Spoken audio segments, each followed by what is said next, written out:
Telangana CM Revanth రెడ్డికి BRS working president KTR సవాల్ విసిరారు. వికారాబాద్ పరిగి నియోజకవర్గంలో కులకచర్ల మండలం దాసానాయక్ తండాలో ఏర్పాటు చేసిన బీఆర్ అంబేద్కర్ విగ్రహాన్ని కేటీఆర్ ఆవిష్కరించి మాట్లాడారు. రేవంత్ రెడ్డి దమ్ముంటే లగచర్లకు రావాలి, మీరు ఎలాగో రాలేరు కాబట్టి నేను కొడంగల్కు వస్తాను, చర్చిద్దాం.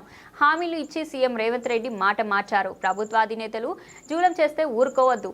రైతు రుణమాఫీ 25% కూడా పూర్తి కాలేదు. ఏ ఊర్లోనూ 100% రుణమాఫీ కాలేదు. రాజ్యాంగం మనకు ఇచ్చిన స్వేచ్ఛను ఉపయోగించి ప్రభుత్వాన్ని ప్రతి ఒక్కరు నిలదీయాలి.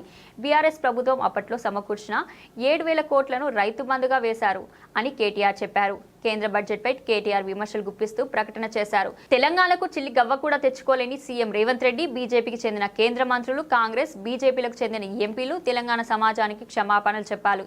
జాతీయ పార్టీలు ఎప్పటికీ తెలంగాణ రాష్ట్ర ప్రయోజనాలను కాపాడలేవని మరోసారి కేంద్రం బడ్జెట్తో రుజువైంది. 2 పార్టీల నుంచి చెరో 8 మంది ఎంపీలను గెలిపించి పార్లమెంటుకు పంపితే ఆ 16 మంది కలిసి కేంద్రం బడ్జెట్లో తెలంగాణకు తెచ్చింది అక్షరాల గుండు సున్నా.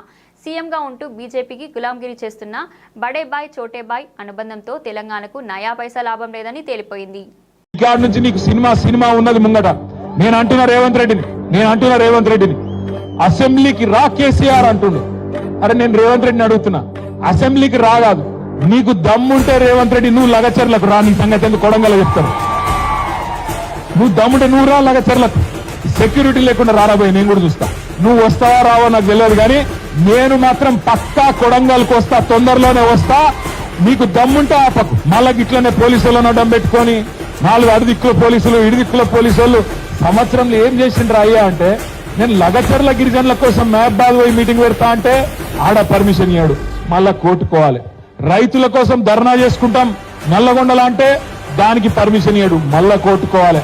ఆఖరికి దాస్యనాయక్ తాండకు వచ్చి అంబేద్కర్ విగ్రహం ఆవిష్కరణ చేసుకుంటామంటే దీనికి కూడా ఇయ్యలే. మహేష్ అన్న పోయి ఆ డిఎస్పీ గారిని అడిగి, అయ్యా డిఎస్పీ గారు నీకు ఏందా బాధ అంటే వాళ్ళకు అనుమానం అట పోలీసులకు. ఏమని వీడికెళ్ళి దాస్యనాయక్ తాండకెళ్ళి దగ్గరుంటది కొడంగల్, ఆయనతో దబ్బుకున్న వీళ్ళందరూ అటుపోతారేమో అని. గట్ల ఎందుకు పోతాం నాకు అర్థం కాదు. బేజాప్తా పోతామా? బాజాప్తా పోతాం, ఖచ్చితంగా కొడంగల్ పోతాం. మీ సంగతి ఏందో చూస్తాం. భయపడి ఎందుకు పోతాం మనం? బాజాప్తా పోదాం. బ్రహ్మాండమైన మీటింగ్ కొడంగల్లో పెడతాం.